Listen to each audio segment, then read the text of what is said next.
Michigan ambulance providers who serve the prison system in Michigan in 23 and 2024 have not been paid for the services we provided in transporting prisoners. In total, about $6 million is owed to these emergency medical service providers from across the state. Today, these EMS providers testified before a Michigan Senate committee, asking lawmakers to step in and pay back the money that's owed. Ambulance services by law are required to respond to emergency requests, including those at the Michigan's prisons.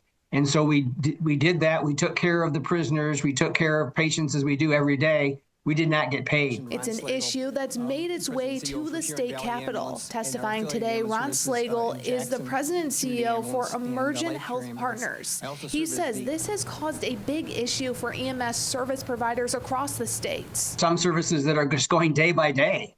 I know there's a service in the UP that has gotten some attention recently. They've got 10 days of operating cash. And not enough money means the doors will eventually close, putting people at risk. It's a serious problem because then their ambulance services are coming from further away. WellPath was the service provider the Michigan Department of Corrections had a contract with to pay these providers. The MDOC says they paid them, but the money was never dispersed as it should have been. Kyle Kaminsky is the legislative liaison with the MDOC, and he says there might be other money owed too. Hospitals, smaller direct providers, doctors, et cetera, specialists may also be in this situation. WellPath has since filed for bankruptcy, and the MDOC is in litigation with the company about the issue.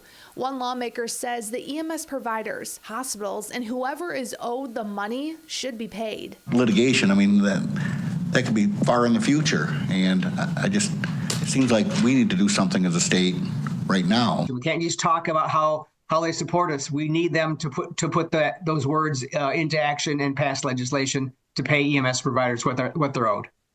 The state has a new contract with another provider to pay these EMS services. However, during a House committee meeting last month, it was brought up that there is still ongoing payment issues. But communication has improved between the company and the providers. That was according to one EMS company.